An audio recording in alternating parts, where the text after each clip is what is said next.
Hello and welcome to our video on the UN Sustainable Goals.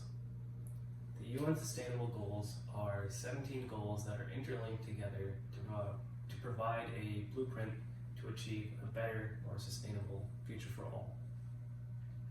These goals were set in 2015 by the UN, and the goal is to achieve them by 2030. The goals that we have elected to talk about today are quality education and climate change.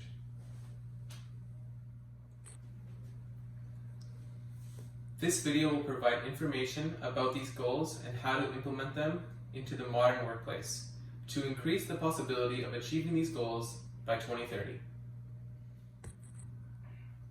The goal behind quality education is to ensure inclusive and quality education for all and promote a lifelong learning. Education, without saying, is extremely important. Additionally, it is one of the major factors in increasing upward socio-economic mobility and escaping poverty. In 2020, nearly 1.6 billion youth and children were out of school. This is the most that has ever happened at one point in time in history. Not only are these kids not able to learn about things in school, many rely on school-based meal programs to receive proper nutrition. In the workplace, education is a skill that is constantly evolving. With new software, programs, and technology, even the most veteran employee will need to be able to learn on the job. A great way for workplaces to address the goal of education is by creating grants or scholarships for employees. An example is by letting their employee go back to university and receive a higher level of education while still working for the company. This would let the employee gather new skills and knowledge while still being able to contribute to the company that they're working for. Additionally, in developing countries, 1/3 of the regions have not achieved gender parity in primary education. In other words, in some places there's still a gap between each gender attending school and receiving an education. Unfortunately, the gender that is typically excluded is females. In order to address the large disparity between boys and girls who receive education, workplaces that are typically dominated by males, such as engineers, computer network architects, and trades, could implement initiatives to hire more females.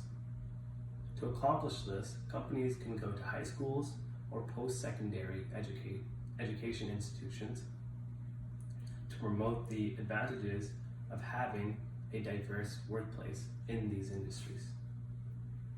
Some of which include having a diverse opinion on how to solve problems and different ideas on how to complete a task.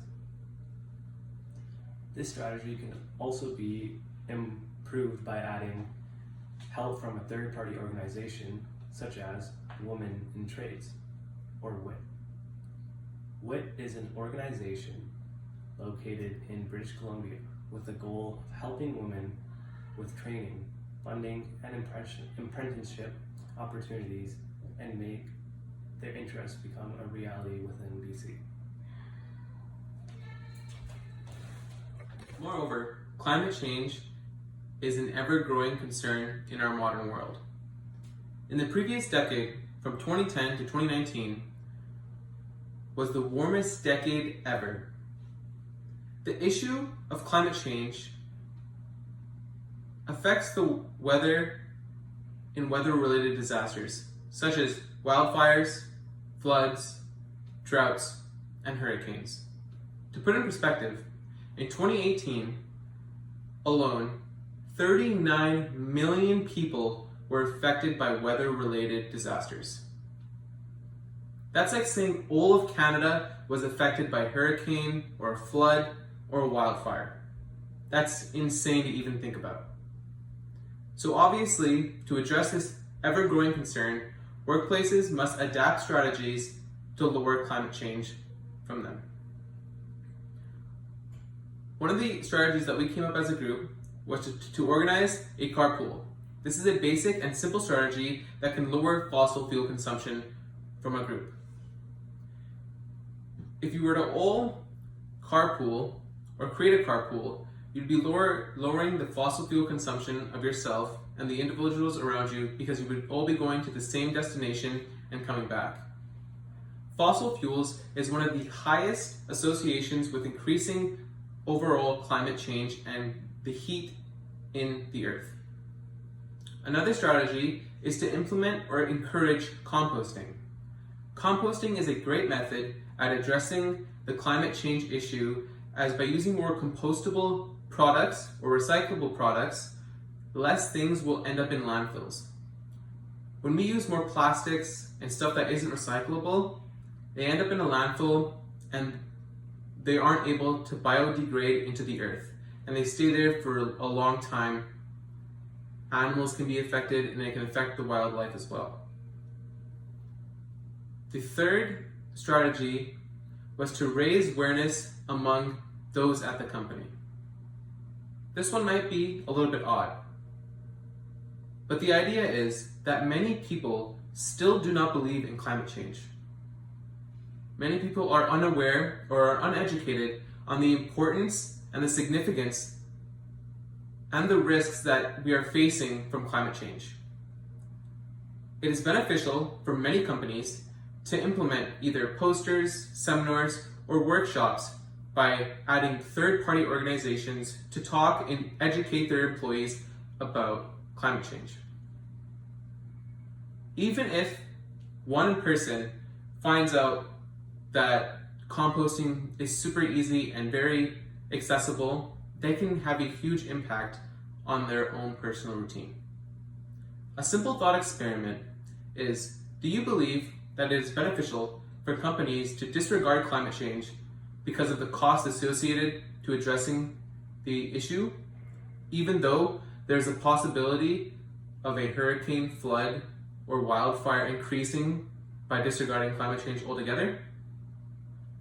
As a group, we went through this experiment, and we believe that although there is a large cost associated with the upfront dealing with climate change and there isn't immediate results, by reducing climate change, not only are you protecting your business, but you're protecting the health and safety of your employees.